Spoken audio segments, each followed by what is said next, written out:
नमोऽस्तु रामाय च लक्ष्मणाय देव्यै च तस्यै जनकात्मजायै नमोऽस्तु रुद्रेन्द्रियमाननेभ्यो नमोऽस्तु चन्द्रार्कमरुद्गणेभ्यः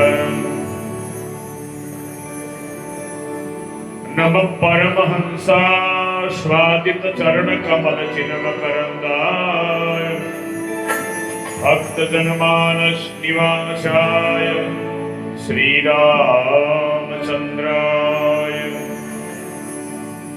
बंसी विभूषित करा नवनीरधामा पीताम्बरादरुणविं वफलादरुष्टा पूर्णेन्दु सुन्दर मुखात् अरविन्द नेत्रात् कृष्णात् परं किमपि तत्त्वमहं न जाने लोकाभिरामा रणरङ्गधीरा राजीवनेत्र रघुवंशनाथ कारुण्यरूपं करुणाकरं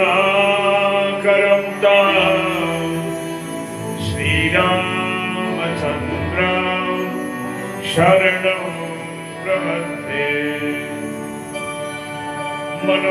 मनोजवं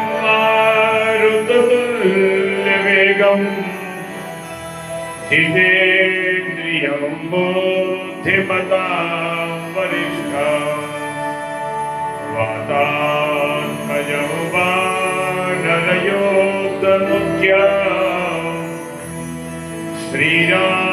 श्रीरामदूतं शरणं प्रपद्ये नारायण समारंभां शंकराचार्य मध्यमाम् अस्मदाचार्य पर्यन्तां वन्दे गुरु परम्पराम् शंकरं शंकराचार्यं केशवं बादरायणं सूत्रभाष्यकृतो वन्दे भगवन्तो पुनः पुनः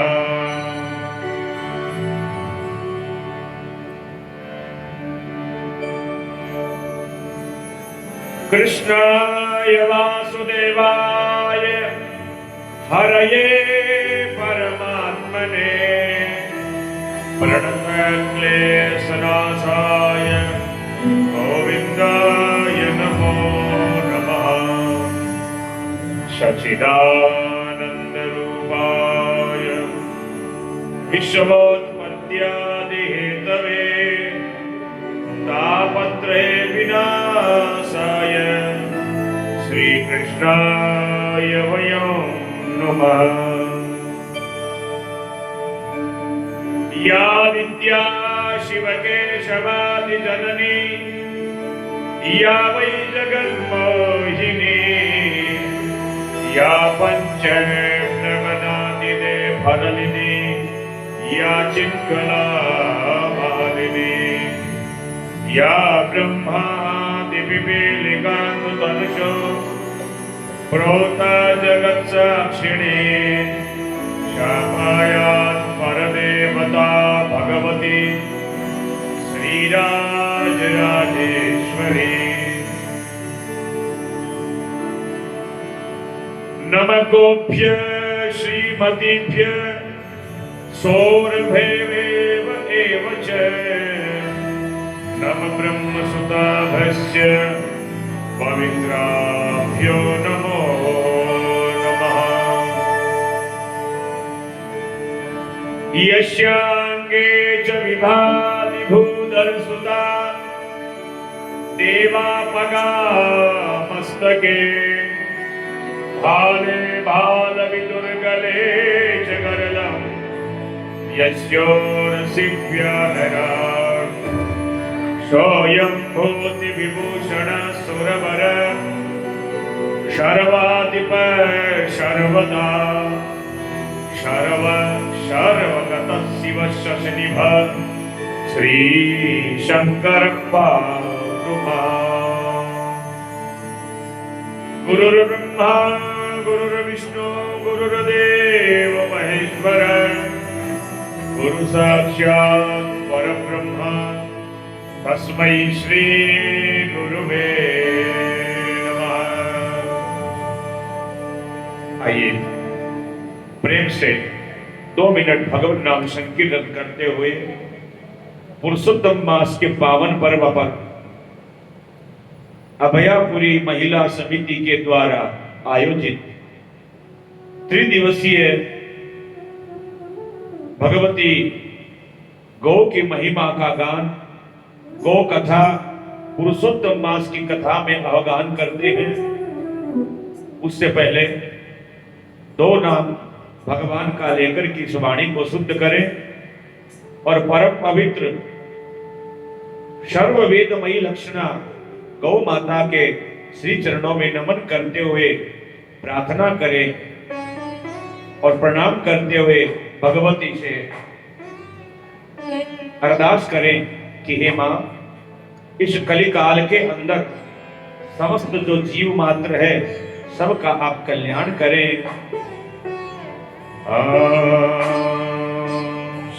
कृष्ण गोविंद हरि मुरारी हे नाथ नारायण वासुदेवा श्री कृष्ण गोविंद हरि मुरारी हे नाथ Narayan Vasudeva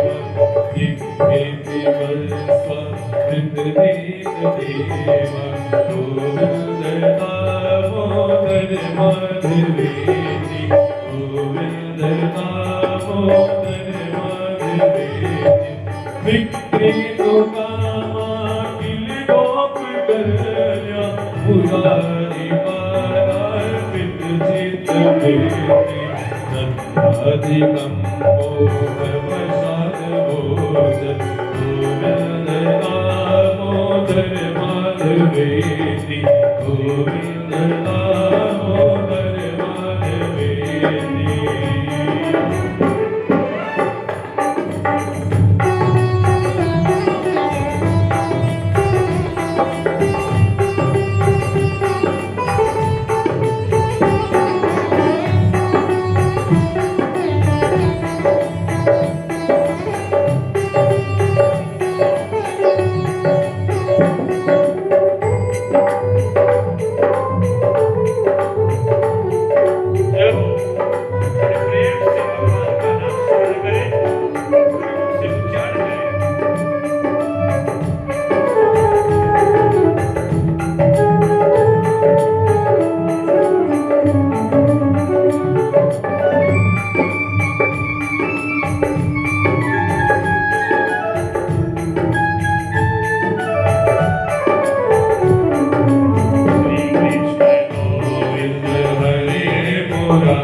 Krishna Krishna Radhe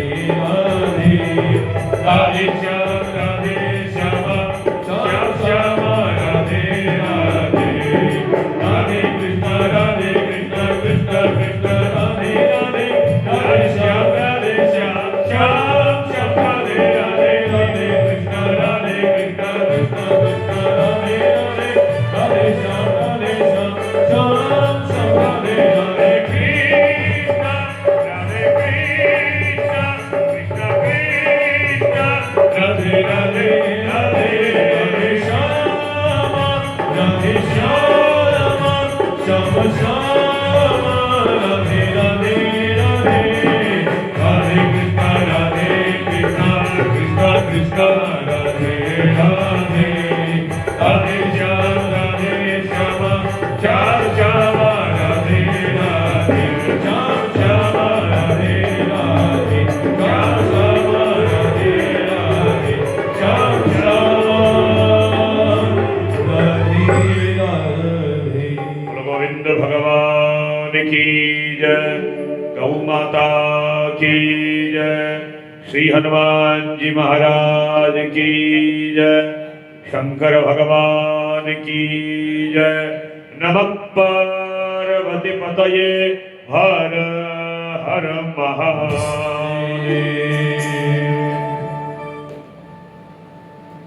परम करुणामयी भगवती गौ माता की असीम अनुकंपा से हम लोग आज गौ कथा के तृतीय सत्र में प्रवेश करने जा रहे हैं। असरण शरण करुणा वरुणालय अनंत कोटि ब्रह्मांड नायक समस्त जीवों पर दया करने वाले परमपिता परमात्मा की महती कृपा जब जीव मात्र पर प्राप्त होती है, तब जीवों के उद्धार के लिए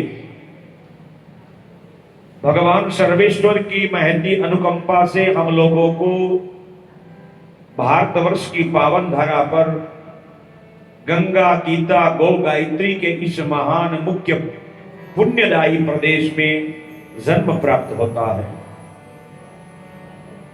और इस परम पावन भारतवर्ष की पुण्य धरा पर जन्म लेने के बाद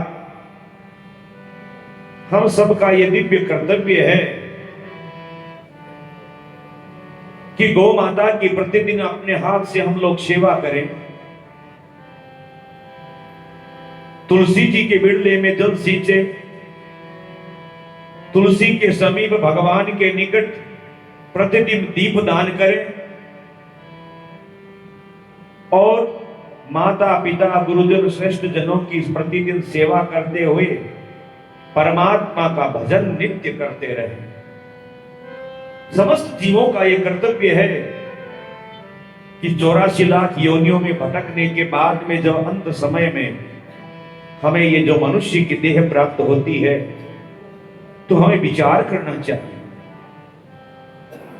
कि मैं कहां से आया हूं, किसके द्वारा भेजा गया हूं, क्यों भेजा गया हूं, क्यों आया हूं, किस लिए आया हूं। एकांत में जब बैठो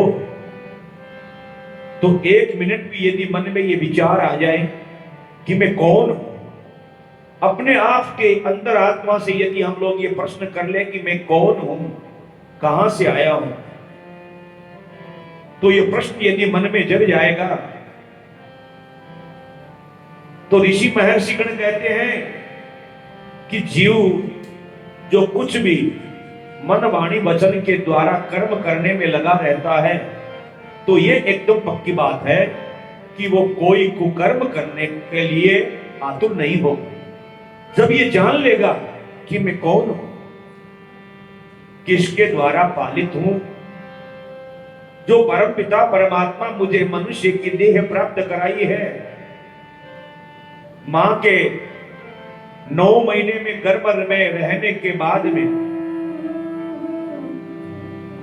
जो जीवात्मा बाहर आकर के मोह माया में फंस जाता है, उस जीव का परम ये कर्तव्य है कि ये ज्ञान रखें, प्रतिदिन याद रखें कि मैं कहां से आया हूं। और जो मनुष्य प्रतिदिन ये याद रख करके प्रातः काल के वेला में उठ करके सबसे पहले गौ माता का यदि दर्शन करता है, तो उस जीव आत्मा के जन्म जन्मांतर के किए गए जितने भी पाप कर्म हैं, ये जितने भी पाप कर्म हैं, मां गौ की कृपा से, गौ के दर्शन मात्र से भस्म हो जाते हैं। किस प्रकार जी?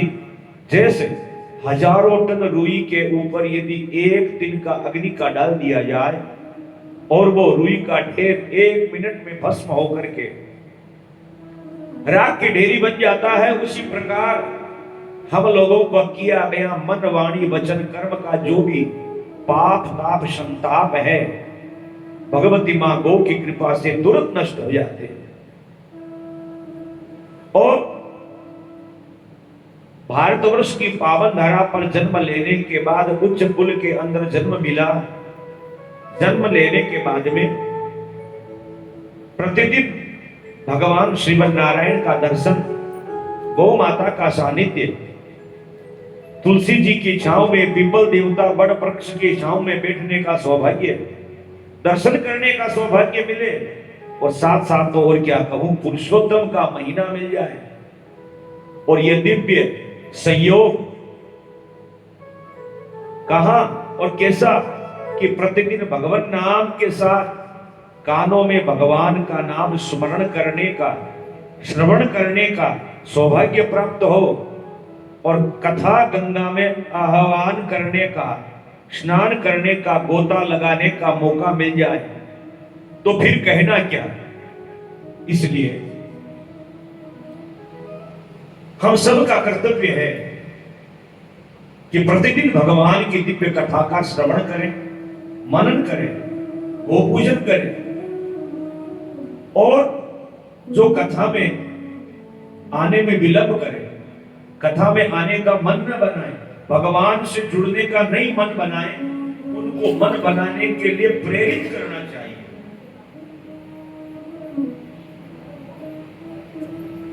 एक आदमी भजन करने के लिए आतुर होता है, 4 आदमी मना करने वाले पहले खड़े हो जाते हैं। 4 आदमी यदि साथ में मिल गए तो 10 आदमी मना करने की सोचते हैं और 10 मिल जाते हैं तो उनका कर्तव्य ये बनता है कि 10 को साथ में और लेके आओ। स्वयं बैठकर संकल्प करके पूजन करके कथा प्रारंभ करवाता है या स्वयं अपने मुख से भगवान का नाम लेने के लिए आतुर होता है। मैं तो कहता हूं उससे पहले वो भड़भागी है, वो परम भागवत है, भगवान का भक्त है, जो दूसरे को भगवान की कथा सुनने के लिए, भगवान का नाम मुख से लेने के लिए प्रेरित करता हो, एक से दूसरे को साथ में लेकर आता हो और साथ में लेकर के आए, प्रार्थना करे कि 1 नहीं 2 नहीं, तू आधा घंटा 10 मिनट एक नाम प्रभु का कान में श्रवण कर ले, तेरा तो कल्याण होगा, साथ में मेरा भी कल्याण हो जाएगा। इसी भावना से हम लोगों का सबका कर्तव्य है कि जो आस्तिकता से नास्तिकता की ओर प्रवेश कर रहे हैं, ऐसे जीव मात्र को, सांसारिक जीवों को, गृहस्थियों को हम लोग साथ में जुटा करके भगवान का नित्य पूजन करें, ठाकुर जी का दीपदान करें, प्रतिदिन मांगलिक गाने का सौभाग्य प्राप्त करें, भजन करें और भगवान से प्रार्थना करें।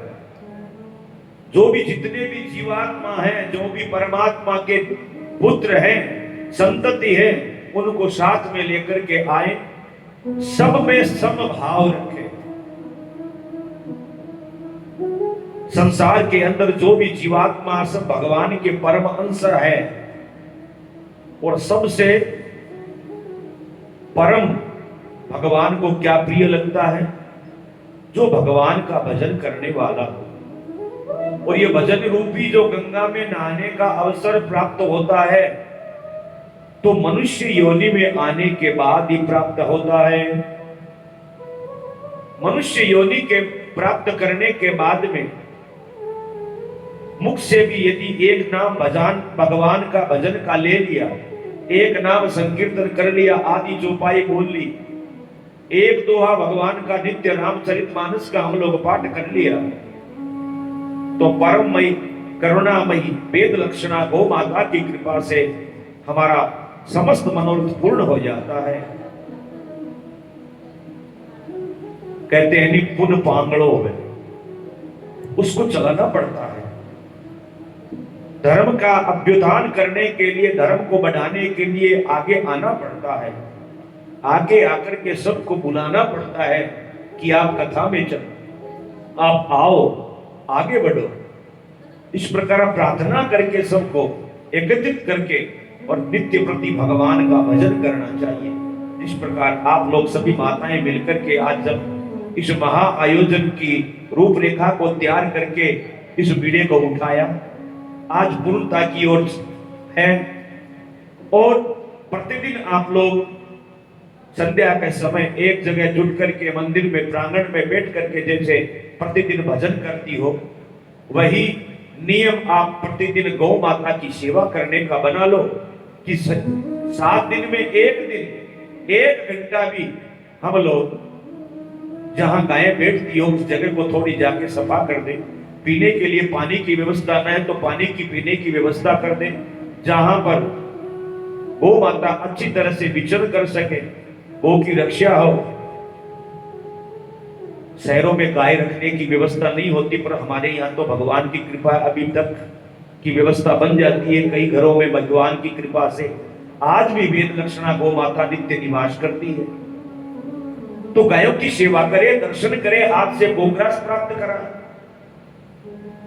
और नित्य प्रति भगवान का भजन करते हुए गौ माता की सेवा करें, पालना करें। यही परम कर्तव्य है, यही परम भागवत के लक्षण है और धर्म का निरूपण भी इसी में कहा गया है। तो कहते हैं कि सब लोग एकत्रित होकर के आकर के इस कार्य को एक संलग्न होकर के करना चाहिए। और इसी पर भक्तगण कहते भी हैं, क्या कहते हैं? आओ रे भाई आपा हरि गुण गावा, आओ रे साथी आपा हरि गुण गावा। सतयुग में सतयुग ल्यावा, सतयुग ल्यावा, आपा राम गुण गावा। आओ रे साथी आपा राम गुण गावा।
की जय। चालो रे साथीड़ा आपा राम गुण गावा। सबको साथ में लेकर के भगवान का भजन नित्य करें। प्रतिदिन गौ माता की सेवा करके पुण्य का अर्जन करने का परम सौभाग्य प्राप्त करना चाहिए। जिस जगह पर प्रतिदिन गौ माता बुला रंभाती हो, बैठती हो, खड़ी हो जाती हो, अपनी पूंछ से चारों ओर हवा करती हो, उस जगह में ऋषिवर कहते हैं कि हे राजन, उस जगह में कहीं पर भी किसी प्रकार का पाप ताप संताप नहीं रह सकता।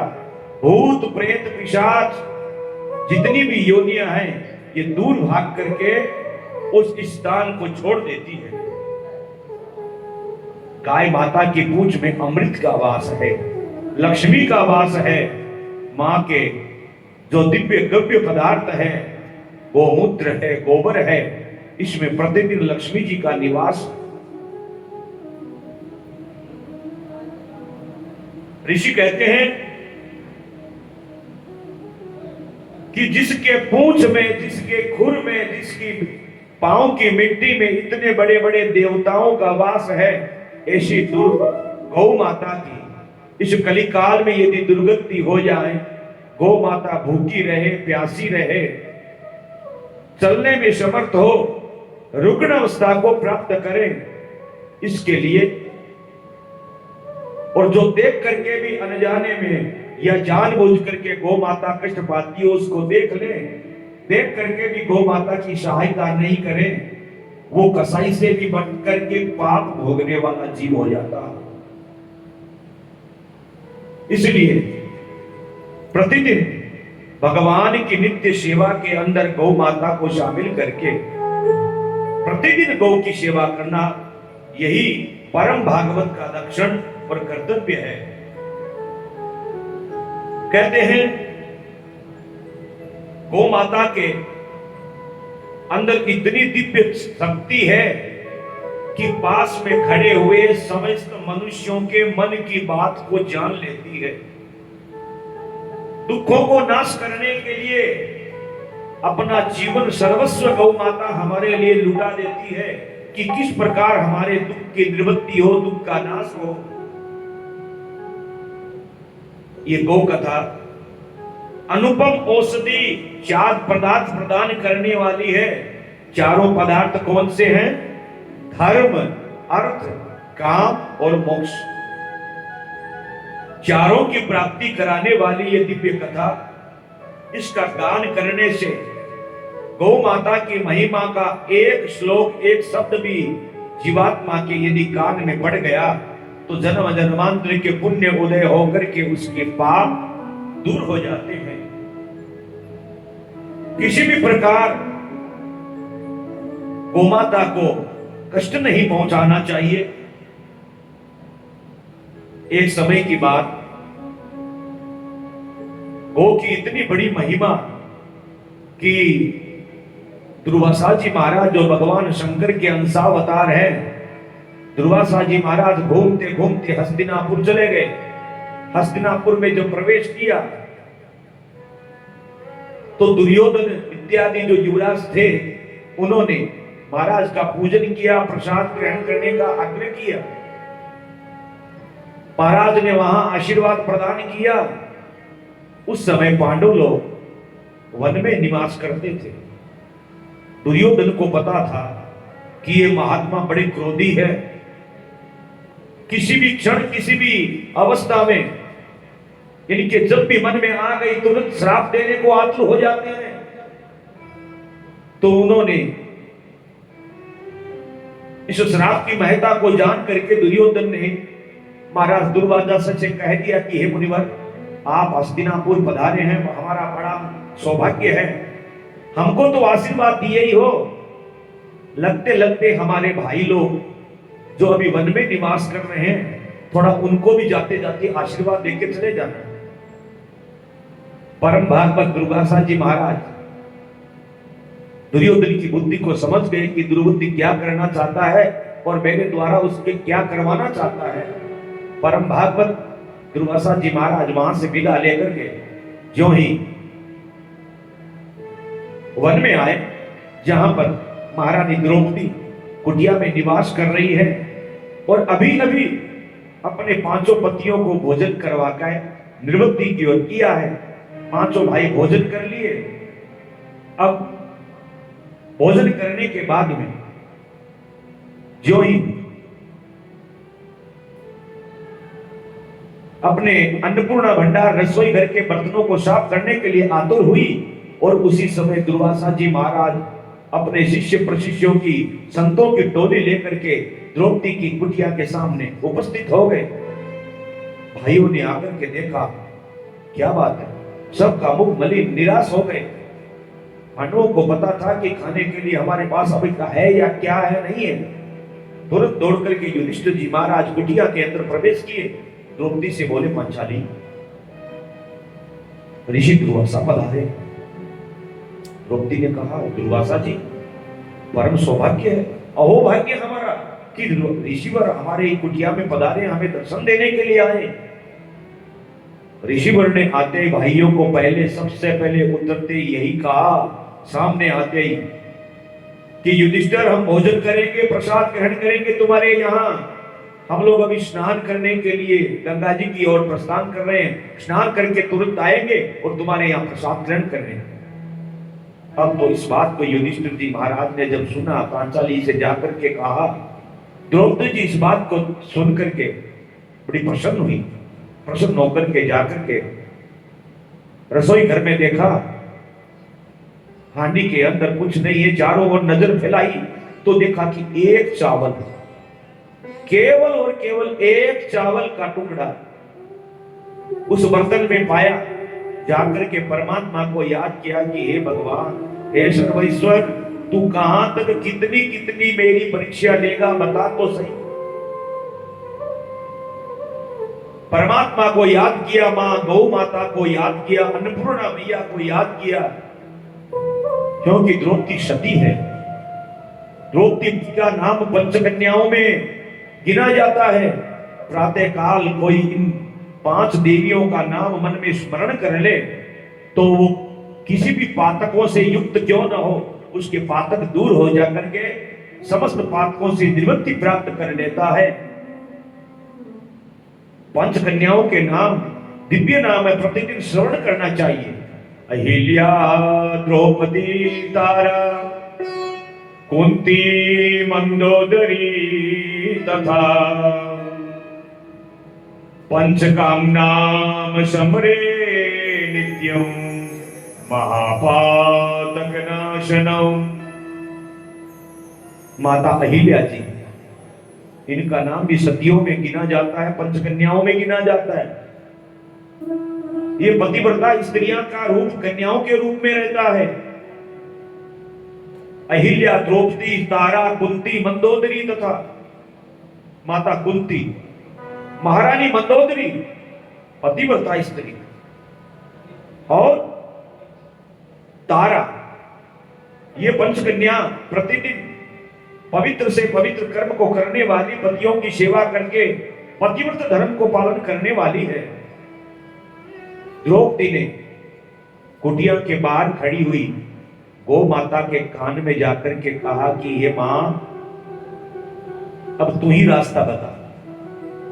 सामने तुलसी जी का बिड़ला और गौ माता खड़ी हुई है, बछड़े को दूध पिला रही है, और उसी गौ माता को जाकर के द्रौपदी जी ने प्रणाम किया, कान में कहा कि मां, ऋषिवर पधारे, आप तो स्वयं अन्नपूर्णा हो। 33 कोटि देवी देवता आप में प्रतिदिन निवास करते हैं, वास करते हैं। मेरी सामर्थ्यता नहीं है कि मैं ऋषि दुर्वासा जी का आदर सत्कार करूं, उन्हें निमंत्रित करके प्रसाद पिलाऊं। हे मां, कृपा कर। कहते हैं उसी समय द्रौपदी जी के वाम अंग फड़कने लगा, शुभ सुमन हुए, विचार करने लगे कि महात्मा स्नान करने के लिए गए हैं, कभी भी समय आ सकते हैं, किसी समय आकर के प्रसाद के लिए कह सकते हैं, अब मैं क्या करूं। दिव्य गौ माता की कृपा हुई, तुरंत उसी समय मोर मुकुट बंसी धारण किए हुए, मुख पर मुरली अधर मुरली की गान करते हुए और गोपियों के इस भगवान श्री कृष्णचंद्र जी महाराज द्वारकाधीश आकर के कुटिया के द्वार पर कहने लगे, कृष्णा शब्द सुना कि नहीं सुना द्रौपदी? आंखों से प्रेमांसुओं की धारा बहने लगी और प्रेमांसुओं की धारा बह करके भगवान की जो ही वाणी के मुंह के बोल कृष्ण शब्द द्रौपदी के कान में पड़े और आकर के तुरंत पांचों भाई, हे केशव, आप इस समय कहां से पधारे हैं? हमारा अहो भाग्य, आप पधार गए, आपका कल्याण हुआ। भगवान पांचों पांडवों को द्रौपदी को देख करके कहने लगे, आप लोगों का मुख कैसे मुरझाया हुआ मलिनता की ओर क्यों है? क्या बात है? मुख पर चिंता किस बात की है? क्यों चिंतातुर हो रखे हो? भाई कुछ नहीं बोले, द्रौपदी जी ने कुछ नहीं कहा और तुरंत भगवान ने कह दिया कि द्रौपदी जी, कुंती माता से कहा कि बुआ मैं सबसे पहले भूखा हूं, मैं तो भोजन करूंगा, मुझे भोजन प्रसाद खिलाओ। बोलो। ऋषिवर निमंत्रित किए गए हैं, चावल का एक दाना हांडी में भरा हुआ है। आकर के भगवान योगेश्वर कृष्ण ने कह दिया कि मैं तो प्रसाद पाऊंगा, भोजन कराओ। सब चारों ओर ताकने लग गए। भगवान जान गए, समझ गए कि सबसे बड़ी व्यथा पांडवों की है तो क्या है। तुरंत जान करके लीला वत्सल भगवान योगेश्वरों ने और सती द्रौपदी जो गौ माता की कृपा पात्र करके सामने आई, आकर के तुलसी के पत्ते समेत उस अन्न का एक दाना भगवान श्री योगेश्वर के सामने समर्पित किया और देखते ही देखते पलक झपकते ही षट रस भोजन 36 व्यंजन 56 भोग का प्रसाद मां द्रौपदी की इस रसोई में दिव्य प्रसाद से पूरा का पूरा भर गया और भगवती दिव्य गौ माता की कृपा से ऋषियों ने महाप्रसाद प्राप्त किया। इतना स्वादिष्ट प्रसाद कि वेद लक्षणा गौ माता के दूध से बनी हुई खीर, उसमें पकवान और अनेक प्रकार के व्यंजन डाल करके केसर युक्त करके ऊपर से तुलसी पत्र डाल करके ऋषियों को भगवान का प्रसाद निवेदित किया गया। ये भगवती गौ माता की ही दिव्य कृपा है। गौ के प्रताप से दुर्योधन ने तो दुर्वासा जी महाराज को भेज दिया था कि जाओ भाइयों को आशीर्वाद दो। पता था कि वहां कुछ मिलने वाला नहीं है, आदर सत्कार होगा नहीं, वो दुर्वासा जी श्राप दे देंगे, मेरा काम बन जाएगा। परंतु इधर कहते हैं कि जिसका हृदय सच्चा होता है, जिसके पास में धर्म होता है, उसका बाल भी बांका कोई नहीं कर सकता। और कहते हैं कि जाको राखे साइया मार सके ना कोई, बालन बांका कर सके जो जग बेरी हो। भगवान की दिव्य कृपा प्राप्त हुई और ऋषियों का महा आशीर्वाद प्राप्त हुआ। इसी आशीर्वाद का जो फल है वो गौ माता की कृपा से ही प्राप्त हो सका। दिव्य मां गौ की कृपा प्रत्येक जीव सनातनी पर प्राप्त हो, उसके लिए गौ का सेवा, गौ की कथा और गौ का अमृत पान, जो दुग्ध अमृत है उसका पान करें। और वो कब प्राप्त होगा? जब हम प्रतिदिन धर्म की स्थापना के लिए जिस प्रकार हम लोग जय जयकार करते हैं, उसी प्रकार उस जय जयकार को अपने हृदय में धारण करना पड़े। हमारे शिवावतार धर्म सम्राट स्वयं भगवान आशुतोष शंकर के स्वरूप में विराजमान धर्म सम्राट स्वामी श्री कृपात्री जी महाराज ने एक दिव्य उद्घोष में सनातनियों को प्राप्त कराया। क्या दिया? कि धर्म की जय हो, अधर्म का नाश हो, प्राणियों में सद्भावना हो, विश्व का कल्याण हो, गौ हत्या बंद हो, गौ माता की जय हो। ये उद्घोष किस लिए? कि धर्म की जय हो। धर्म की जय कब होगी? जब अधर्म का नाश होगा। अधर्म का नाश होगा कब?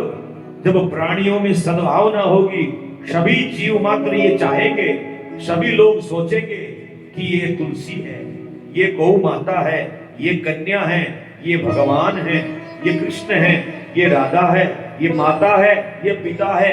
सबके भाव शुद्ध होकर के जब सभी प्राणी सद्भावना से युक्त हो जाएंगे, तब जाकर के गो हत्या बंद होकर के इस संपूर्ण भारतवर्ष की धारा, जहां पर प्रतिदिन सैकड़ों गायों का वध होता है और प्रतिदिन पाप से ये धरती, संताप से धरती रसातल की ओर जा रही है।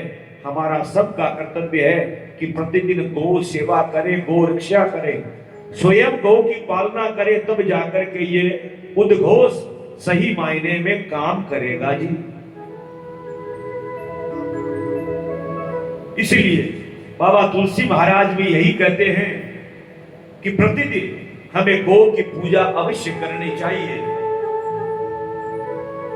तेनो कथा मन भावन करई, दुख नाशक जन जीवन भरई।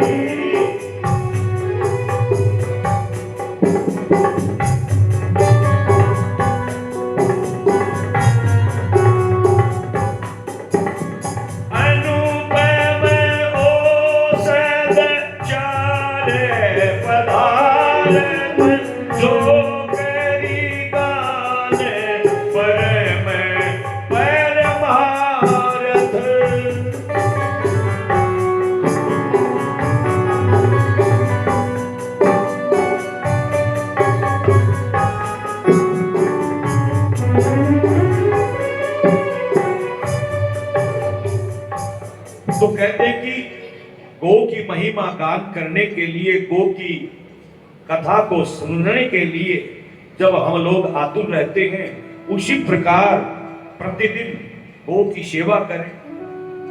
शुद्ध भावना रख करके, भाव कुभाव आलस परित्याग करके प्रतिदिन गौ माता जगत जननी की सेवा शुश्रूषा करते और सभी लोगों की निवृत्ति के लिए गोघृत और गोमूत्र का पान करें। गो भक्ति में अविरल होकर के स्नान करना चाहिए। गो भक्ति अविरल रहे,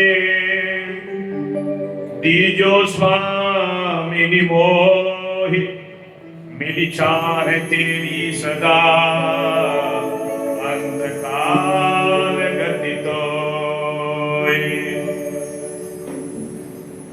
तो गो की भक्ति प्राप्त करने के लिए सबसे पहले गुरुमुख से भगवान का दिव्य नाम स्मरण करना चाहिए। कहते हैं जिसका गुरु नहीं वो नुगरा होता है, नुगरा। जीवन में गुरु का आश्रय अवश्य लेवे। गुरु गोविंद दो खड़े, काके लागू पाए, बलिहारी गुरु आपने, तो गोविंद दियो बता। गोविंद से मिलाने के लिए गुरु की परम आवश्यकता है। गुरु मुख से वचन सुन करके, गुरु से दीक्षा लेकर के, नाम मंत्र का जप श्रवण करके जब जीवात्मा भगवान का नाम उच्चारण करता है, तो शुद्ध और पवन पवित्र होकर के गौ माता की दिव्य कृपा प्राप्त करता है। गो भक्ति अविरल मन में सदा जागती रहती है। गुरु बनाए हुए सामने नहीं है, तो वसुदेव कुटुंब देवम सर्वकार्येषु सर्वदा। कहते हैं कि वसुदेव कुटुंबकम की भावना सब में मन में जाके लेनी चाहिए। सबके अंदर समभाव रखें और भगवान श्री कृष्ण को ही परम गुरु मान करके दिव्य और धर्म के कार्य के अंदर लीन रहना चाहिए। वसुदेव कुटुंब देवं कंस चाणूरमर्दनम देवकी परमानंदम श्री कृष्णम वंदे जगत गुरु। भगवान कृष्ण को गुरु मान ले, शंकर भगवान को गुरु बना ले, हनुमान जी महाराज को गुरु बना करके आप जो भी दिव्य औषधि दिव्य काम करेंगे, हनुमान जी महाराज उस काम को इतनी वेग देंगे जो कि पवन वेग से उड़ने वाले हैं। पवन पुत्र है श्री हनुमान जी महाराज, उनकी कृपा प्राप्त करके हम लोग पुण्य के भागी बन सकते हैं। जरूरी नहीं है लाल पीला सफेद सफेद कपड़ा वाला को कोई गुरु बनाया जाए। मन में दीक्षा हो, मन में श्रद्धा हो, मन में आस्था हो तो गुरु भी परख के बनाना चाहिए। गुरु परख के बनाए तो उसी प्रकार गुरु का भी कर्तव्य है कि शिष्य को भी परख करके गुरु की दीक्षा देवे, मंत्र देवे। और नहीं तो क्या होता है, गुरु आप अज्ञानी जुगत न जानी, चेला चहन चलंदा है, कंधे पर कंधा और दोनों ही अंधा, खन खन खपिंदा है। यदि गुरु स्वयं यदि अपने शिष्य की परीक्षा नहीं लेकर के गुरु मंत्र देता है तो पतन की ओर चला जाता है। पता नहीं क्या खान पान करने वाला, कैसी भूषभूषा में रहने वाला, क्या पदार्थ पीने वाला है, मंत्र दे दिया। और गुरु को नहीं परख करके शिष्य ने दीक्षा ग्रहण कर ली तो पता नहीं किस वर्ण जाति का जन्म लिया हुआ है व्यक्ति है। तो जान करके परीक्षा लेकर के इस समस्त दिव्य कार्य को प्राप्त करना चाहिए। और सामने कोई न हो तो हनुमान जी महाराज को याद करके पुण्य कर्म को प्राप्त करना चाहिए, पुण्य कर्म प्रारंभ करना चाहिए।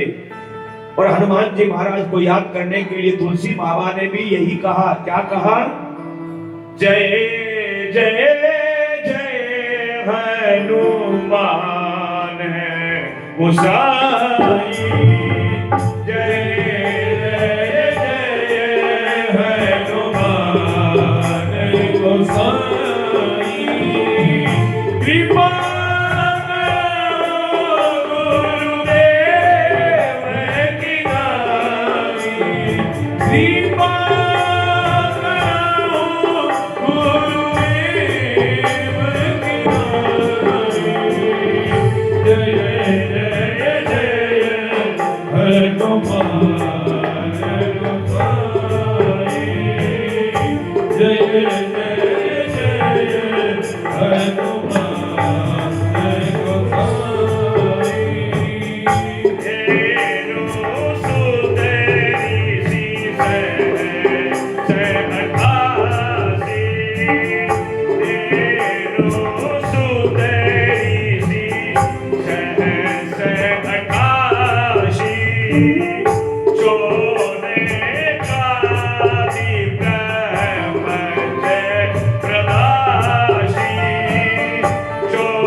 सुरुचि सुभाष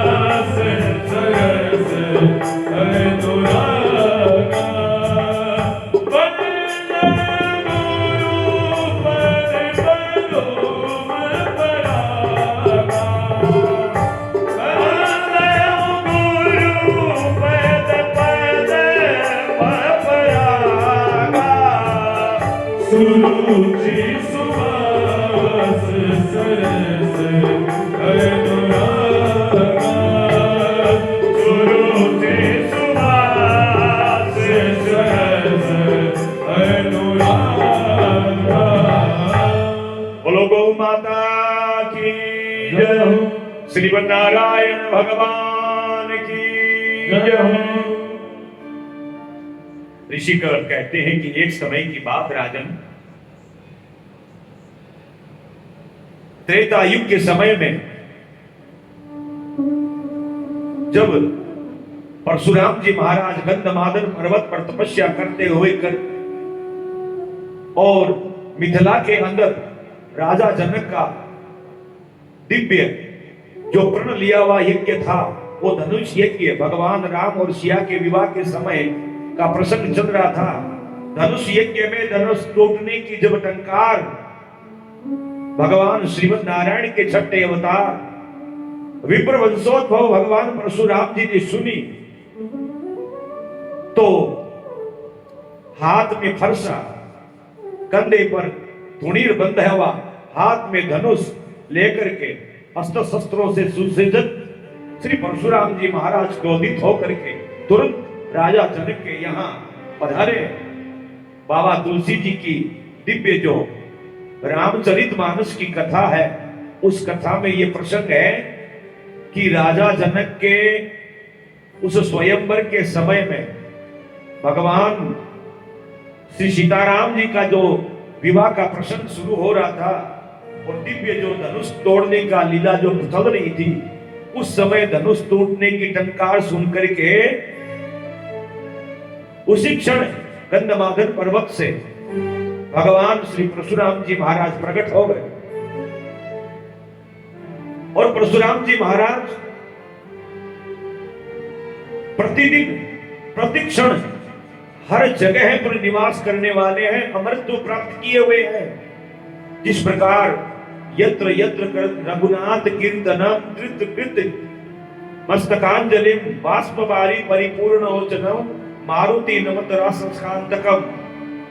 भगवान श्री हनुमान जी महाराज बजरंग वीर बालाजी हनुमत लाल जी महाराज जहां पर भगवान की दिव्य कथा श्रवण की जाती हो, भगवान का दिव्य कीर्तन होता हो, वहां पर निवास करते हैं।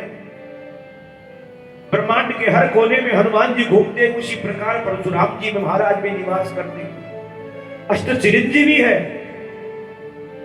8 महापुरुष इस संसार में विद्यमान है। इन 8 महापुरुषों का प्रतिदिन नाम स्मरण कर ले तो किसी प्रकार का भय जीवन में नहीं रहता है। और उसमें सबसे पहले कहते हैं कि अश्वत्थामा बलिर्व्यासो हनुमानश्च विभीषण कृपः परशुरामश्च शक्तेते चिरजीविनः शक्तेता स्मरे नित्यं मार्कण्डेय तथाष्टमम्। अश्वत्थामा कौरवों के पांडवों के जो गुरु है, उनके पुत्र द्रोणाचार्य के पुत्र जो अश्वत्थामा, जिनको सूर्य भगवान की कृपा से मणि धारण की हुए वो जो अश्वत्थामा जी है वो अष्ट चिरंजीवियों में है। अश्वत्थामा बलि, राजा बलि भगवान की कृपा से अमरत्व को प्राप्त करके पताल में अभी राज्य करते हैं। 7वां वैवस्वत मनु चल रहा है और जब 8वां श्रावणी नाम का मनु प्रारंभ होगा तब परशुराम जी महाराज तो सप्तऋषियों की गिनती में आ जाएंगे और कल्पों के विचरण करने के बाद में जो परशुराम जी महाराज सप्तऋषियों की गिनती में और इसके बाद राजा बलि, उनको इंद्रत्व की प्राप्ति होगी। अभी जो राजा है देवताओं के अधिपति देवराज इंद्र, उनका नाम क्या है बता सकते हैं? कोई जानता है? अलग अलग कल्प के अलग अलग इंद्र के देवता हैं। इंद्र पद है, कोई एक व्यक्ति विशेष का नाम नहीं है। अभी वैवस्वत मनु में श्रावणी नाम के इंद्र हैं उसके बाद राजा बलि इंद्र पद को प्राप्त करेंगे, पाताल में राज्य करते हैं, ये अमर है। अश्वत्थामा, बलि और स्वयं व्यास जी महाराज जिन्होंने इन दिव्य महाकाव्यों की रचना की। वेद व्यास जी महाराज, अश्वत्थामा बलि व्यासो, फिर हनुमान जी महाराज जो नित्य प्रतिदिन सब जगह निवास करने वाले। अश्वत्थामा बलि व्यासो हनुमान से विभीषण, परम भागवत भगवान के प्रिय भक्त विभीषण जी, ये भी अमरत्व को प्राप्त किए हुए हैं।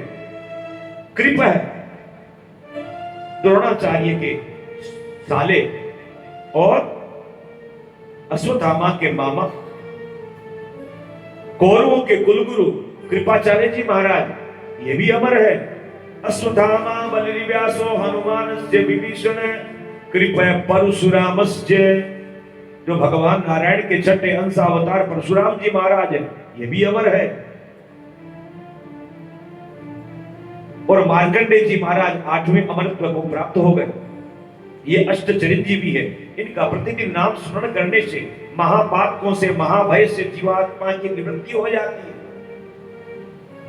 तो परशुराम जी महाराज के आने का जो लक्ष्मण परशुराम संवाद है, बाबा तुलसी ने रामचरितमानस में वर्णन किया कि कहां पर, कि ये मिथिला में है। ये कार्य कहां हो रहा है? मिथिला में वार्ता हो रही है। परंतु वाल्मीकि रामायण में बाबा वाल्मीकि जी ने यह वर्णन किया है कि जब भगवान रामचंद्र जी का विवाह संपन्न हो गया, जनक जी महाराज ने बहुत सा दहेज, दान, गोधन देकर के अनेक प्रकार का गोदान दिया और गोए, रथ, हाथी, घोड़ा, दास दासियों समेत राजा जनक के यहाँ जो विवाह संपन्न हुआ, तो राजा जनक ने दशरथ जी महाराज को दहेज देकर के अपनी चारों कन्याओं को विवाह चारों भाइयों से किया।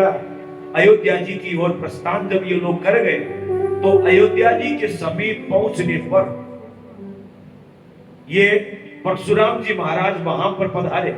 ये कथा वाल्मीकि रामायण में यहां आने का संवाद है। जो परशुराम जी महाराज दिव्य और देवीप्यमान, जो दुष्ट आतताई क्षत्रिय इस धरती माता के ऊपर अनेक प्रकार का कुकर्म करने में लगे हुए थे, उन्हें हेय वंशी समस्त पापात्मा क्षत्रियों का, जो राजाएं थे, धरती के पालन में बाधा कर रहे थे, गौ माताओं को कष्ट पहुंचा रहे थे, ऐसे दुष्टों का 21 बार अपने परशु से संहार करके पाप से मुक्त धरती माता को कर दिया। एक समय की बात, परशुराम जी महाराज के पिता जमदग्नि, माता रेणुका। परशुराम जी के पिता का क्या नाम है? ऋषि जमदग्नि, और मां का नाम रेणुका।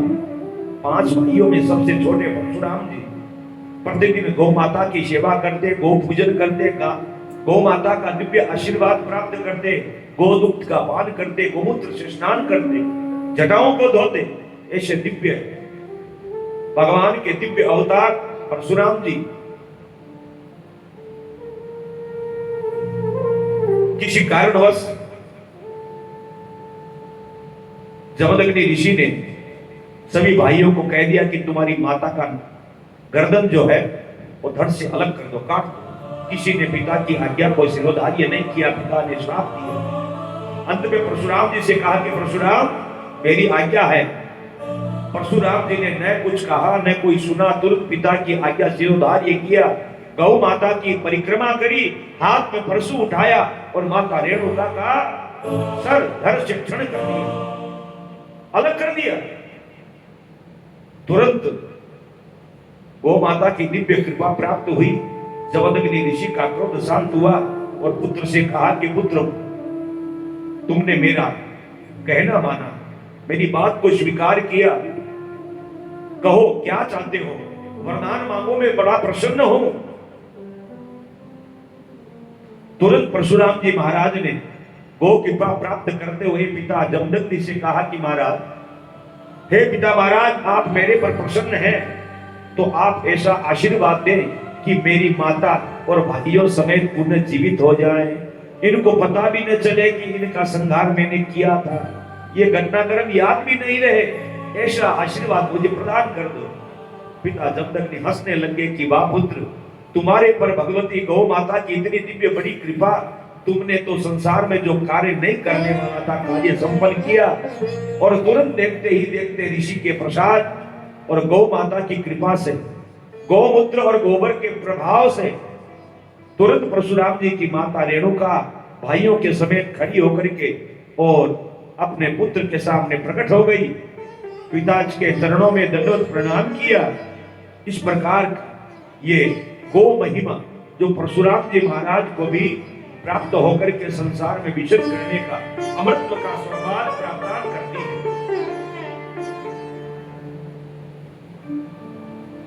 फिर ऋषिवर कहते हैं कि महाराज, भागवत जी के महात्म्य की दिव्य कथा बताते हुए ऋषिगण कहते हैं कि राजन, भागवत के महात्म्य में कहते हैं कि आत्मदेव नाम के ब्राह्मण देवता प्रतिदिन गौ माता की पूजा करते, संध्या वंदन गायत्री जप करते और अपने ब्राह्मण निष्ठ कर्म को करते हुए अब एक समय को व्यतीत कर रहे थे। एक समय के बाद ब्राह्मण देवता के मन में विचार आया कि मेरे कोई संतान नहीं है, तो ब्राह्मण देवता जंगल में जाकर के मृत्यु देवता का वर्ण करने का संकल्प करने लगे। भगवान के ऋषियों की दिव्य कृपा प्राप्त हुई और आत्मदेव ब्राह्मण से कहा कि हे ब्राह्मण देवता, आप ये जो पाप युक्त कर्म है उसको क्यों करने चाह रहे हैं? अरे ब्रह्म हत्या के समान कोई पाप नहीं है, आत्महत्या के समान कोई पाप नहीं है, भ्रूण हत्या के समय कोई पाप नहीं है, गर्भ हत्या के समय कोई समान कोई पाप नहीं है, कन्या की हत्या के समान कोई पाप नहीं है। आप इस कर्म को क्यों वर्णन कर रहे हैं? आत्महत्या करने का विचार को मन में त्याग देना चाहिए। ऋषि के सामने आत्मदेव ब्राह्मण ने कहा कि महाराज, मेरी पत्नी का नाम है धुंधली और मेरा नाम आत्मदेव, संतान नहीं है, क्या किया जाए? कोई कर्म करने के लिए मेरे उद्धार के निमित्त मैं संसार छोड़ के चला जाऊंगा, पिंडदान कौन करेगा? ऋषि ने कहा कि आप चिंता मत करो, एक दिव्य अमर फल ऋषि ने अपने हाथ से आत्मदेव ब्राह्मण को दिया कि लो ब्राह्मण देवता, ये अपनी पत्नी को खिला देना, जिससे सुंदर पुत्र की प्राप्ति होगी, आप चिंता मत करो। ब्राह्मण देवता घर में आए, लाकर के पत्नी को ये फल दिया। भागवत के मातम में हम लोग सुनते हैं, हाथ में फल दे दिया और उसी फल को धुंधली ने सोचा यदि खा लूंगी तो रूप कुरूप हो जाएगा, पेट बड़ा हो जाएगा, संतान के लालन पालन करना पड़ेगा। आज की तरह मायों भाइयों की कृपा तो थी नहीं ब्राह्मण के घर में कि जन्म लेना है, पालनाल किसी को करना है, दूध कोई पिलाएगा, वस्त्र साफ कोई करेगा। सोचा कि 9 महीने का दिव्य कष्ट मुझे प्राप्त करना पड़ेगा। ये सोच करके कि क्या करूं, उसी समय विचार आया कि ये फल खाऊं न खाऊं, खाऊं न खाऊं। इसी अवधेड़ वन में धुंधली की बहन जो गर्भवती थी, उसने आकर के कहा कि बहन, क्या विचार, तुम्हारा मुख प्रसन्न क्यों नहीं है? तुम इस प्रकार मुरझाई हुई क्यों लग रही हो? उसने कहा कि ब्राह्मण देवता फल ला करके दिए हैं और कह रहे कि इसको खाओ, गर्भवती हो जाओगी, भगवान की कृपा होगी, पुत्र हो जाएगा। और पुत्र हो जाएगा तो तुम जानती हो, एक तो मेरा शरीर खराब होगा, दूसरी मुझे मेहनत करनी पड़ेगी, बच्चे का लालन पालन करना पड़ेगा। लालन पालन करूंगी तो मेरा समय इसी में निकल जाएगा, तो मैं दूसरे कार्य कैसे कर सकूंगी? और तो और जब इस प्रकार जब मैं गर्भ धारण कर लूंगी और मेरे से घर का कार्य नहीं हो सकेगा, तो पतिदेव अपनी बहन को, मेरी ननद को बुला लेंगे और वो ननद आकर के मेरे सामान सब ले जाएगी, मेरी अलमारी टटोलेगी, मेरे वस्त्र निकालेगी, मेरे वस्त्रों को यूज करेगी, मेरे कपड़ों को पहनेगी, मेरे गहने पहनेगी। और तो और मेरी संपत्ति जो रखी है उसको भी निकालने की चेष्टा करेगी, मैं कहां कहां ध्यान दूंगी। ऐसे ऐसे विचार आकर के बहन को बताने लगी। बहन ने कहा कि चिंता मत कर, इसकी व्यवस्था मेरे पास है। तुम जानती है कि तुम्हारी जो बहनों ये उनको तो केवल पैसा और धन की लालसा लगी रहती है। तुम कुछ रुपए कुछ पैसे धन मुझे दे देना, मैं मेरे पति को दे दूंगी। और मेरे पेट में बच्चा है, मेरे पेट में जो बच्चा वो जन्म लेगा वो लाकर के मैं तुम्हें दे दूंगी, और तुम अपने पेट पर कपड़े उपड़े बांध करके और गर्भवती होने का नाटक करके तुम 9 महीना बेड पर पड़ी रहो। ये जो बेड पर पड़ी रहने का जो है कार्य है आजकल जो चल रहा है ना, माताओं का कहना नहीं चाहिए, यहां तो नहीं होता ऐसा। ये धुंधली के द्वारा ही प्राप्त हुआ है। कहते हैं कि डॉक्टरों ने कह दिया, बस डॉक्टर कौन है आज की व्यवस्था में। मैं तो कहूं कि एक तरफ तो वो डॉक्टर ठीक है, वो धनवंतरी के भगवान के रूप में है, डॉक्टर से बड़ा कोई नहीं है, वो ही बचा सकता है। परंतु कुछ आदमी ऐसे भी है कि ना, या तो डॉक्टर कह दे या तो कोई और कह दे कि नहीं तुम तो बेड रेस्ट नहीं करना।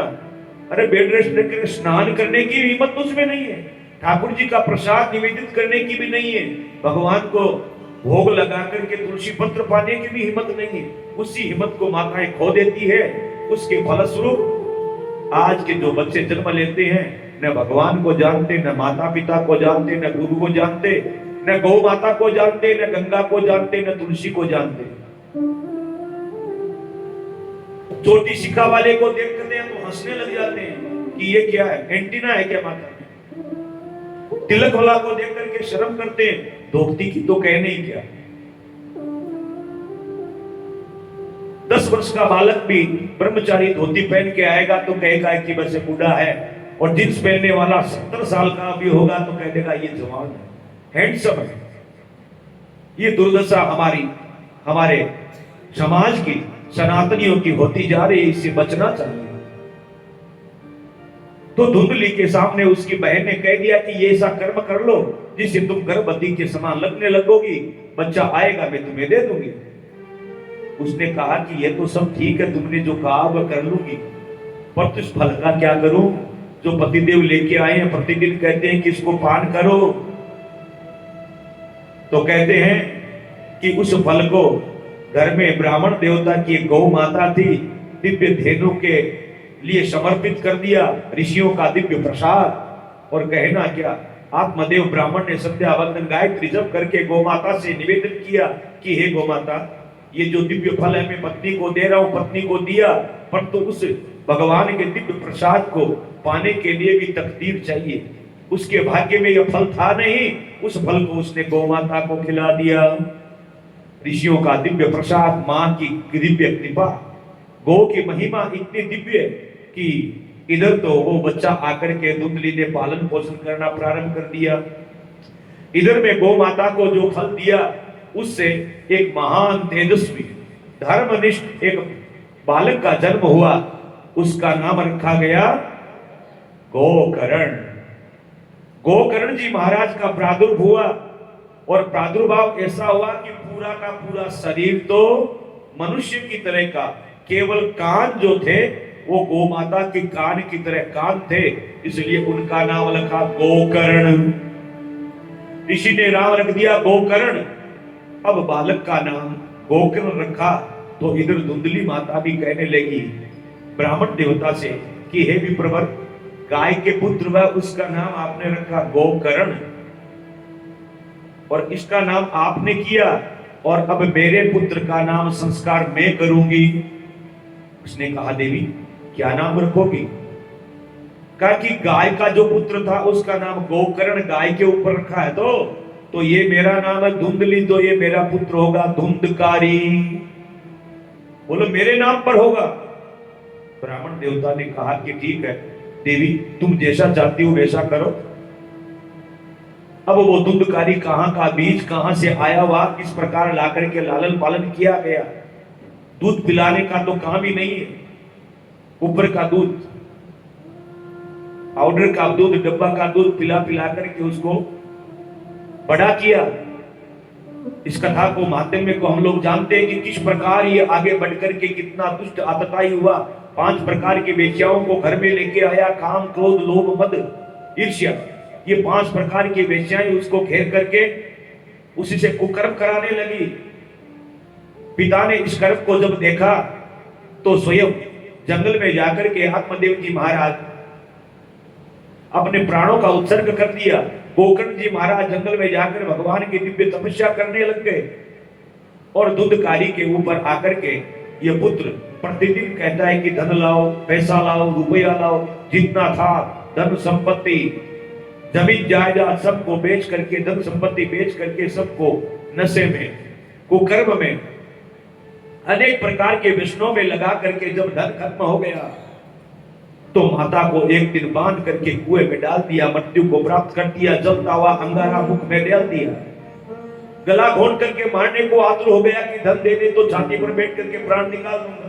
अनेक प्रकार का कुकर्म किया, माता मृत्यु को प्राप्त हो गई। अब तो घर में अकेला, जिसके ऊपर कोई शासन नहीं होता है ना, वो निरासन होने के बाद में अपनी स्वतंत्रता को प्राप्त करके सब कर्म करने लग जाता है। इसलिए शास्त्र कहता है कि बच्चे के ऊपर शासन करना चाहिए। कब?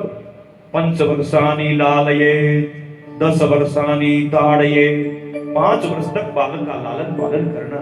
ऐसा नहीं 1.5-2 साल का हुआ पीछे बस्ता टांग दिया, बोतल लगा दी, टिफिन डाल दिया, चलो प्ले क्लास में, वो लालन पालन नहीं है। उसके बाद में आजकल तो भगवान ऐसी ऐसी व्यवस्था कर रहा है कि क्या करें, होटलों में डाल देते हैं, हॉस्टलों में डाल देते हैं। तो पहले देखते हैं वो हॉस्टल, उसके बाद जाते हैं वो होटल और थोड़े दिनों में पहुंच जाते हैं हॉस्पिटल। इसी चक्कर में पड़े रहते हैं। 5 वर्षानी शास्त्र कहते हैं, शास्त्र कहते हैं कि बच्चे का 5 वर्ष की अवस्था तक लालन पालन करना चाहिए।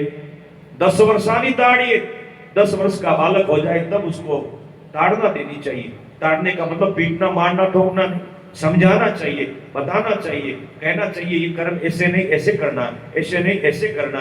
प्रतिदिन हनुमान चालीसा का पाठ कराने के लिए साथ में लेकर के बच्चे को बैठना चाहिए।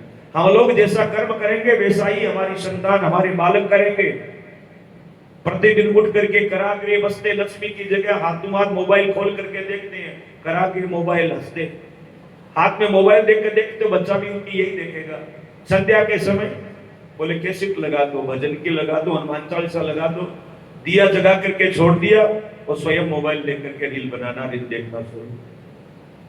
प्रतिदिन यदि 5 मिनट भी भगवान के लिए हम लोग निकालेंगे, प्रतिदिन के लिए 15-15 मिनट, जैसे कल की कथा में मैंने बताया था ना, 15-15 मिनट हम लोग प्रतिदिन यदि निकाल करके 1.25 घंटा भगवान का भजन करेंगे, आने वाली पीढ़ी भी यही काम देख करके उसी प्रकार चलने को आतुर होगी। नहीं तो महाराज जिस प्रकार चल रहा है, भगवान बचाए, क्या होगा, कैसे होगा। गौ माता की कृपा प्राप्त करने के लिए अब तो धुंधकारी ने 5 वेश्याओं को घर में ला करके रख लिया, वो धन मांगती है। एक दिन ऐसा हुआ कि वही वेश्याएं उसको मार करके मुख में अग्नि डालकर कुएं में डाल दी, मृत्यु को प्राप्त हो गया, यमराज के लोक में चला गया। गोकर्ण जी घूमते फिरते आए, भागवती की दिव्य कथा को सुनाई। गौ माता की दिव्य उस जीव पर प्राप्त ऐसे हुई कि जिस जगह पर गौ माता बंधती थी, रहती थी, उस आत्मदेव के घर में वहीं पर व्यास गद्दी लगा करके गौ भागवत की कथा उस पापात्मा के लिए सुनाई। सात काट के बांस में आकर के वो जीवात्मा ने अपना स्थान ग्रहण किया। गोकर्ण जी महाराज ने प्रथम दिवस की कथा श्रवण कराई, प्रथम गांठ फटी, और उसी प्रकार 7 दिन की दिव्य गौ कथा के कृपा से दिव्य रूप धारण करके धुंधकारी भगवान के दिव्य लोक में चला गया। बोलो गौ माता की जय, श्रीमन्नारायण भगवान की जय। 100 तीर्थ का पुण्य मिलेगा, 100 तीर्थ का पुण्य मिलेगा, मिलेगा हर दुख से आराम। ओ माता की सेवा करके समझ ले हो गए चारों धाम। गौ माता की सेवा करके समझ ले हो गए चारों धाम। 100 तीर्थ का पुण्य मिलेगा, मिलेगा हर दुख से आराम। गौ माता की सेवा करके समझ ले हो गए चारों धाम।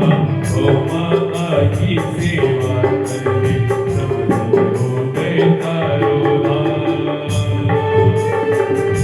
जिसने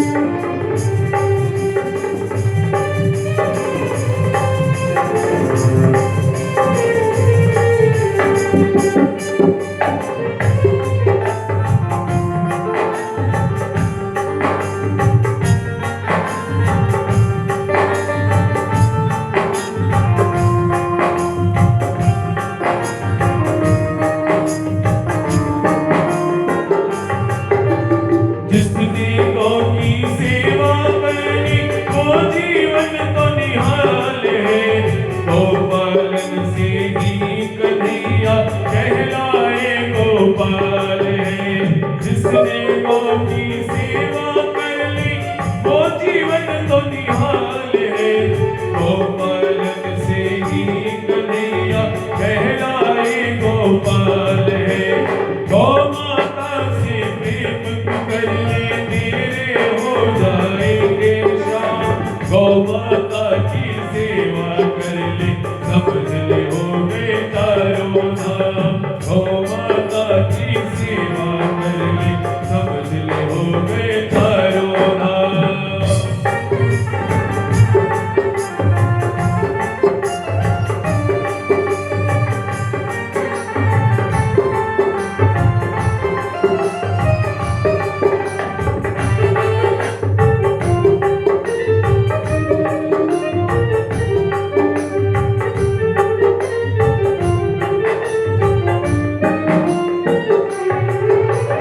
जिसके एक स्पर्श से होता कितने ही पापों का नाश, देवी देवता नदियाँ तीरथ करते जिसमें हर बलवान।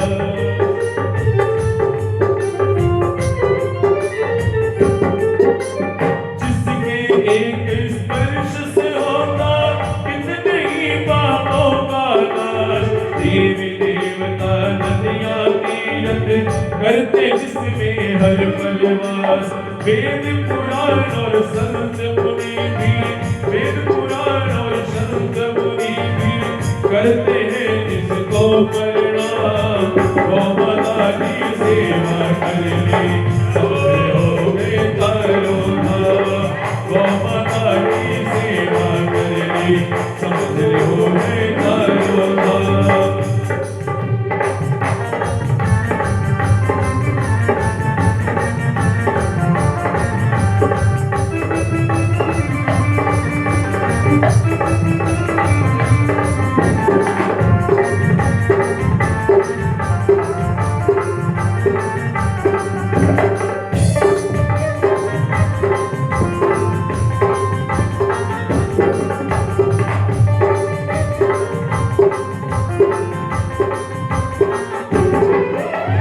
चाहे कर भी तू भुला सके ना गौ के एहसान को, पूजना है तो पूज तू प्यारे धरती के भगवान को।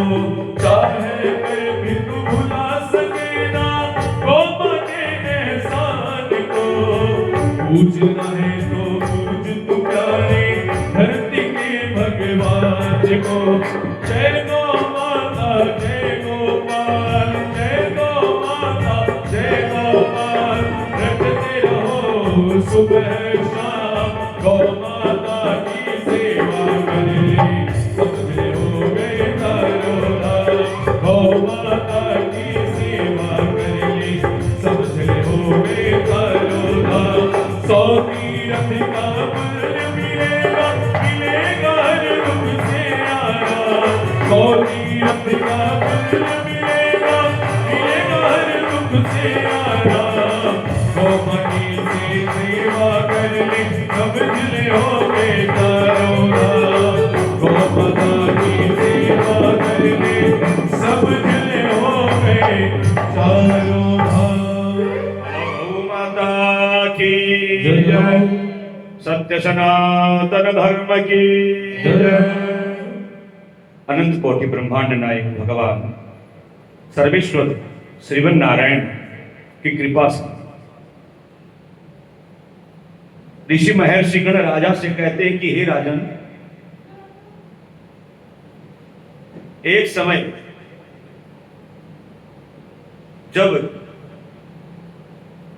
शंकर भगवान और माता पार्वती कैलाश पर विराजमान होकर के भगवान की दिव्य कथाओं का अमृतपान करा रहे हैं।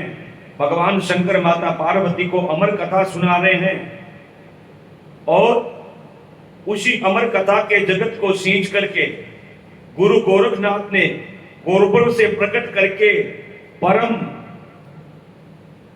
नाथ संप्रदाय की तपस्या और स्थापना करी और गौ माता के प्रताप से ही नाथों ने आकर के सबको सनाथ कर दिया। ये भगवान शंकर और मां पार्वती के दिव्य प्रताप और गौ माता की कृपा से ही संभव होता है।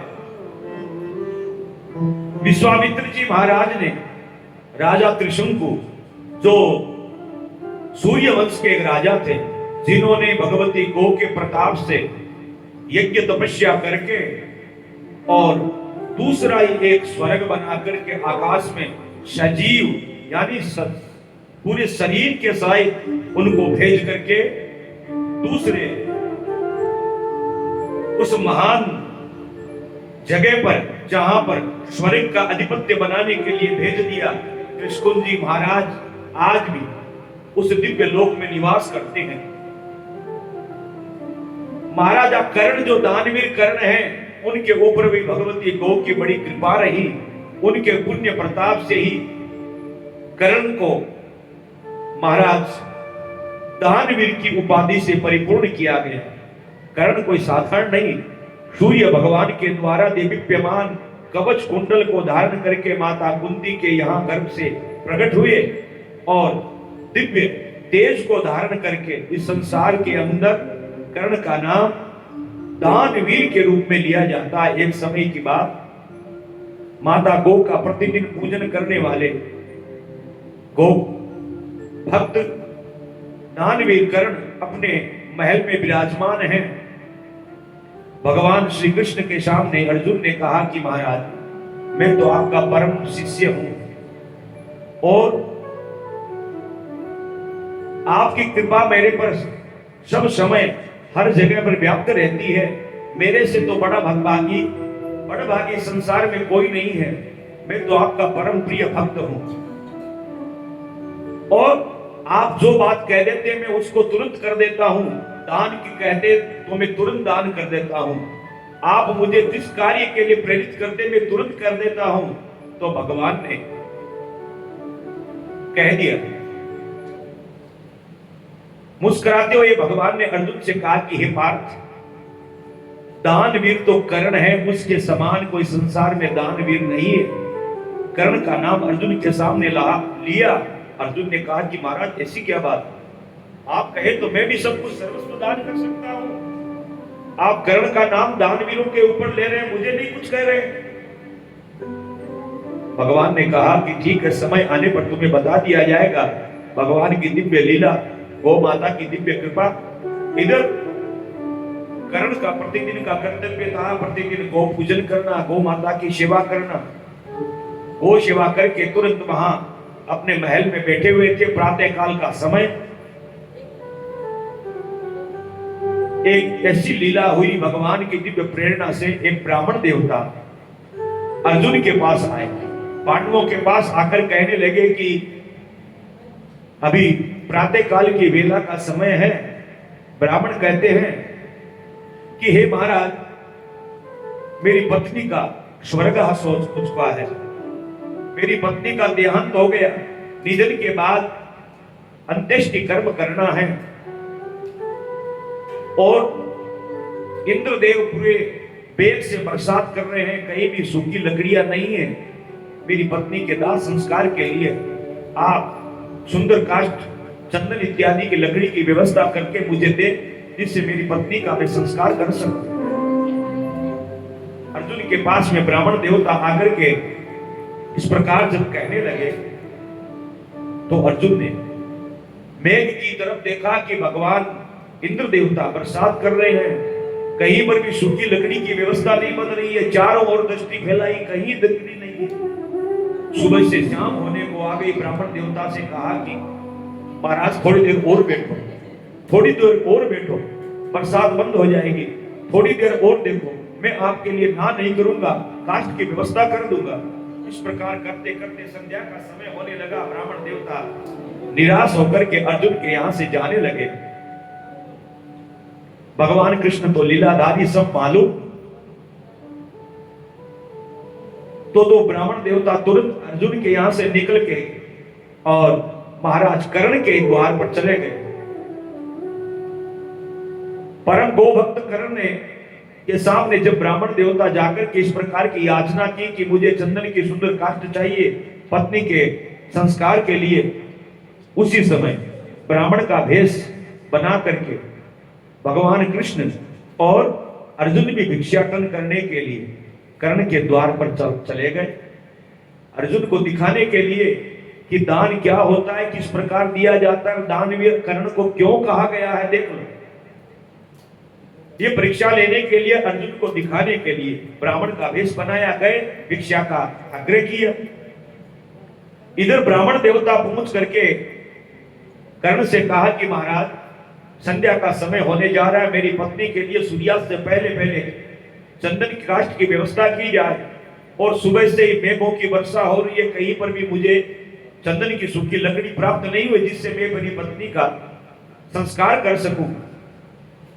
कर्ण ने आओ देखा न ताव, तुरंत इसी दिव्य बरसात के मौसम में हाथ में तीर धनुष उठाया, गौ माता को प्रणाम किया, गोबर का माथे पर तिलक लगाया और तुरंत तीर धनुष उठा करके महल में जितने भी दरवाजे बने हुए थे, जितना फर्नीचर बना हुआ था, गेट खिड़कियां दरवाजे सबको तोड़ तोड़ करके सामने ब्राह्मण देवता के इकट्ठा कर दिया कि महाराज आपको जितना चंदन चाहिए, जितनी काष्ठ चाहिए उठा करके आप ले जाइए। आप कहते तो मैं पहुंचा दूं, आप यथास्थान मुझे बता दिए कहां पहुंचाना। इधर ब्राह्मण के भेष में अर्जुन और भगवान इस दिव्य लीला को देख रहे हैं, और भगवान के सामने अर्जुन नतमस्तक होकर के खड़ा हुआ है। इस प्रकार जब दर्शक गर्दन नीची की तो भगवान ने कहा कि क्यों अर्जुन, क्या बात, देख लिया, यही कर्ण, इसने तो कुछ सोचा भी नहीं, देखा भी नहीं, इतना मूल्यवान चंदन के इसके महल में जो फर्नीचर लकड़ी के बने हुए हैं, दरवाजे गेट बने हुए हैं, क्या तुम्हारे यहाँ ये व्यवस्था नहीं थी? तुम्हारे यहाँ चंदन की गेट नहीं थे, किवाड़ नहीं थे, टेबल नहीं थी, कुर्सियां नहीं थी, ये तुम्हारे भी तो पास थे, ये तुम भी तो दे सकते थे। इसलिए कहते हैं कि दानवीर कर्ण है। तो दानवीर का जहां भी नाम आता है, महाराज कर्ण का नाम सबसे पहले अग्रण्य लिया जाता है। और ये किसकी कृपा है?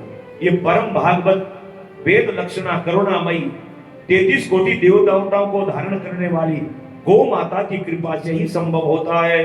बोलो गौ माता की।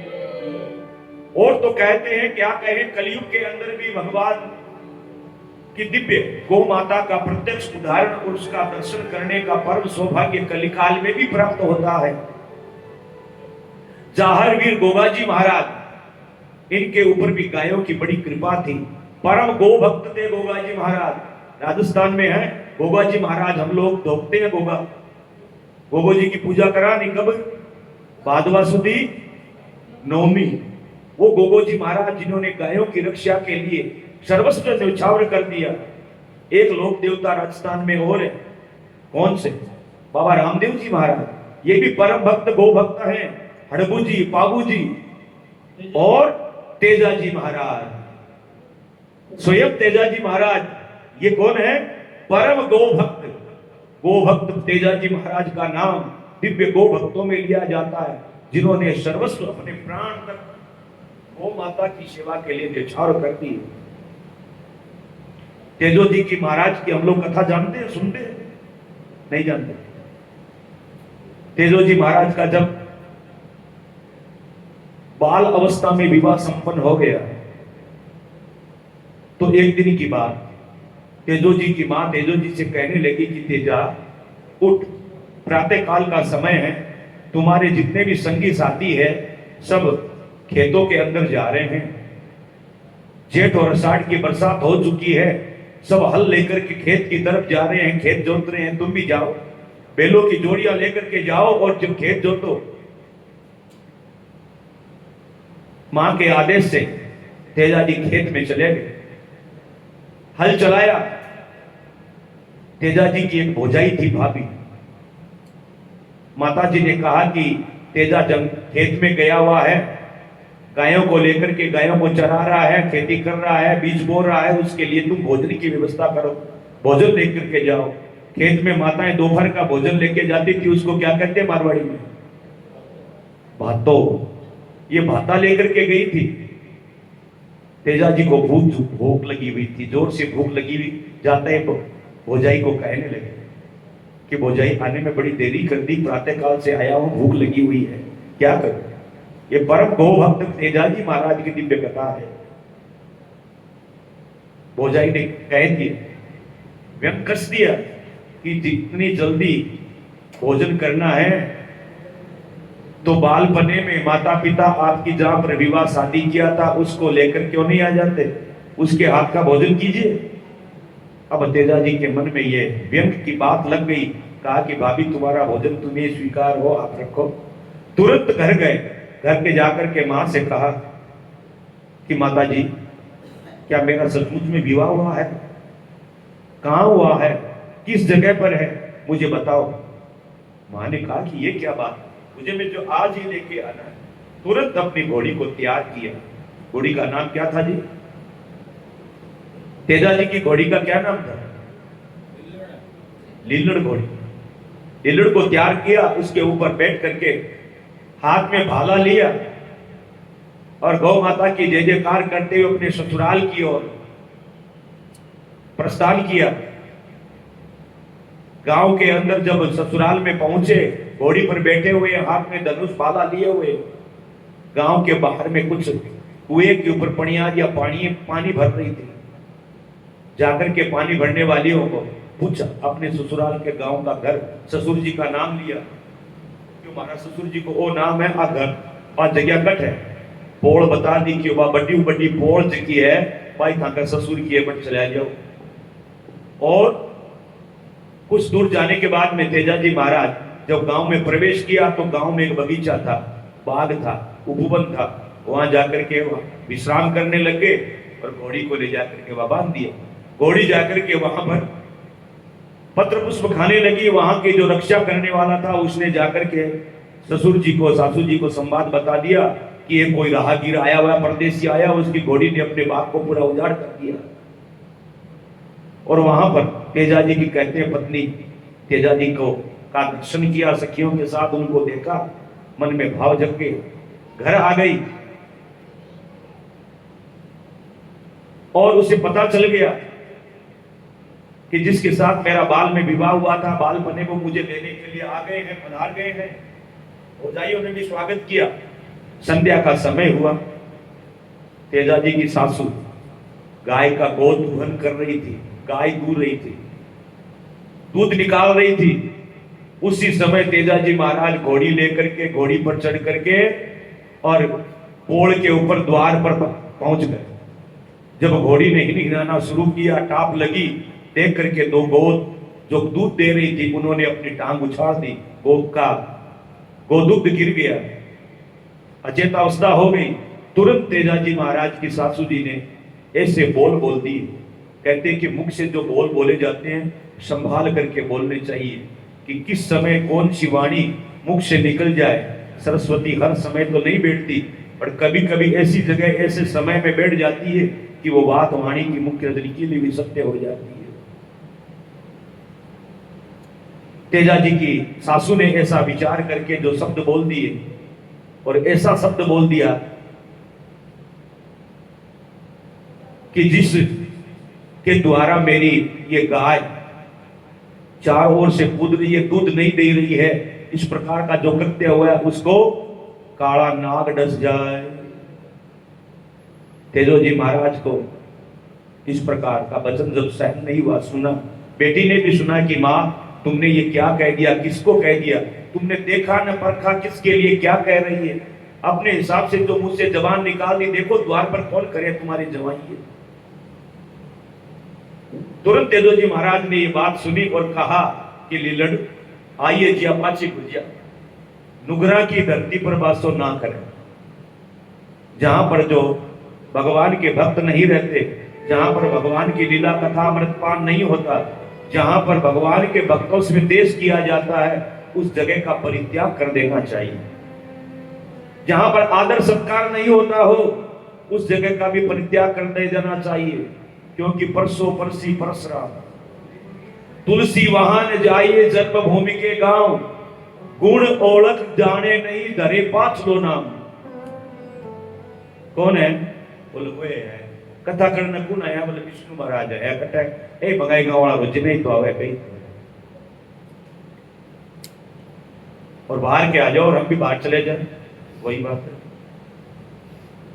तो तेजाजी महाराज ने उसी समय उस जगह का परित्याग करके वहां से जब जाने लगे तो देखा कि नागराज यार बीच में खड़े हुए, और उसी समय एक गुजरी थी जो दूध बेचने वाली थी, उसकी गायों ने,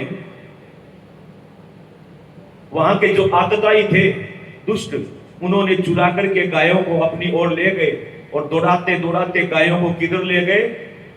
उस नागौर की पावन धरा से, चूरू जिले की पावन धरा में, हमारे गांव के इतिहास में लिखा हुआ कि छापर के ताल में लेकर के तेजोजी महाराज के उस गुजरी की गायों को दुष्ट आतताइयों ने ले जाकर के वहां पर बांध दिया। तेजोजी महाराज ने तुरंत उनका पीछा करके गायों को छुड़ा करके लाए, गुजरी को दे दी। गुजरी ने अपनी गायों की गिनती कहा फिरी और गिनती करके कहने लगे कि महाराज सबको लेकर तो आ गए, ठीक है, पर तुम मेरा एक गाय का छोटा बछड़ा रह गया है, उसको लेकर कौन आएगा? उसके बिना आपकी ये जो वीरता सब अधूरी है। तुरंत जाने लगे, रास्ते में नागराज आ गए, नागराज आ गए, नागराज से कहा कि महाराज मेरा रास्ता छोड़ दो। शरीर पूरा धनुष और तीर से विदीर्ण हुआ तेजोजी महाराज का, गौ की कृपा।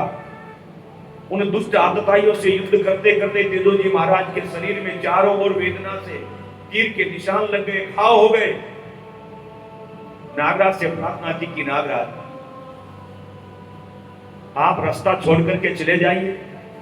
वो नागराज अपनी यही लीला समाप्त करने के लिए रास्ते में पड़े हुए थे, तो तेजोजी महाराज ने देखा कि नागराज बीच में आ गए हैं, कहीं जल रहे हैं, कहीं तप रहे हैं, कहीं घोड़ों की, घोड़ी की पांव के नीचे आकर के ये कहीं इनका कुछ इतना हो जाए। नागराज को धनुष तीर से उठा करके साइड में कर दिया। नागराज ने कह दिया कि मैं तो मेरी यह लीला समाप्त करके के लिए जा रहा था, तुमने मेरा अपराध किया, मैं तुम्हें अब डसूंगा। तेजोजी महाराज के सामने इस प्रकार जब करते हुआ तो वचन सिद्ध, उन्होंने कहा कि मैं वचन देता हूं, गुजरी की गायों को बचा करके तुरंत मैं तुम्हारे सामने उपस्थित हो जाऊंगा, तुम जैसा करोगे कर लेना। गो माता के परम भक्त पुनः आतताइयों से युद्ध करके गाय के बछड़े को खून से लहू लुहान तेजोजी महाराज ने लाकर के गुजरी को दिया। बछड़े के पक्के जाकर नागराज के सामने खड़ा कर हो गए। नागराज ने कहा कि महाराज मैं आपको डसू तो डसू कहां, क्योंकि आपके शरीर पर चारों ओर तीर के निशान लगे हुए हैं, चारों ओर घाव है, कहीं भी ऐसी कोई अछूती जगह नहीं है जिस पर घाव न लगा हो। तेजोजी महाराज गो भक्त, परम भक्त, परम तपस्वी, तुरंत उन्होंने कहा कि हे नागराज आप मेरे पास में आ जाओ, मैं घोड़ी पर बैठा हुआ हूं। भाले को जमीन में काट दिया कि भाले के ऊपर चढ़ करके मेरे पास आओ। सबसे अछूती मेरी ये जीभ है, आप इस जीभ पर डसो, अपना कार्य सिद्ध करो। वचन के पक्के परम गो भक्त तेजोजी महाराज मुख से जीभ बाहर निकाली, नागराज ने उनका डसा और तुरंत देवताओं ने स्वर्ग से नगाड़े बजाने शुरू कर दिए। तेजोजी महाराज यह लीला को समाप्त करके तुरंत भगवान के दिव्य लोक में चले गए और इस संसार में अपना अमर नाम गो भक्त के रूप में परिणित करके आज भी जगह जगह देखते हैं हम लोग तेजोजी महाराज की जय बोलते हैं, उनका चरित्र गान करते हैं, बड़े बड़े उनके मंदिर बने हुए हैं, देवालय बने हुए हैं। तेजोजी महाराज का जो नाम लेकर के तांती मान देता है, गोगोजी महाराज के नाम की जो तांती रक्षा सूत्र मान देता है, उसको शर्म का भय नहीं रहता, उसको कभी प्रकार की कोई पीड़ा नहीं होती कि किसी भी गौ माता को किसी प्रकार का कोई रोग प्राप्त हो जाता है तो आज भी कृषक लोग, किसान लोग गौ माता को तेजोजी की तांती उसकी जो जोत की बबूती है उसको पिलाते हैं, जिससे गौ माता का रोग दूर हो जाता है, दूध देने लग जाती है। छोटे बालकों को किसी प्रकार का अहित नजर हो जाती है तो आज भी इन लोक देवताओं का नाम ला करके तांतियां बांध दी जाती है। ये और कोई चमत्कार नहीं है, उनका किसी का कोई चमत्कार नहीं। ये चमत्कार है तो केवल और केवल गौ माता का कृपा प्रसाद है, गौ की कृपा का ही फल कि इतने बड़े बड़े महापुरुषों को अमृत प्रदान कर दिया है। बोलो गौ माता की, सत्य सनातन धर्म की, श्री गौ माता की, परम भागवत भगवान की जय।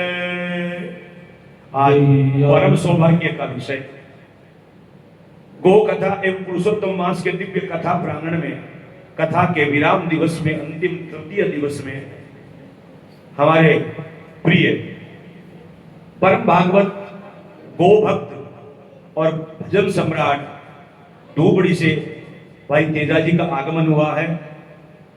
हम लोगों की बड़ी लालसा रहती है कि जब भी तेजा भाई का सानिध्य प्राप्त हो तो एक दो भजन इनके श्रीमुख से हम लोग सुने, बड़े कृतार्थ हो जाते हैं।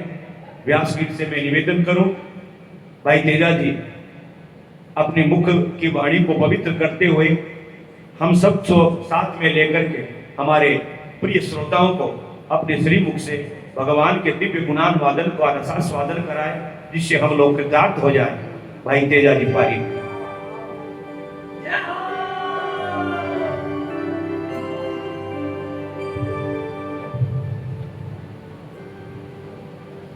गो कथा का विराम इस प्रकार यहीं पर करके हम लोग इस भजन की कड़ी के बाद में पुरुषोत्तम मास की दिव्य कथा में प्रवेश करेंगे। बोलो गौ माता की।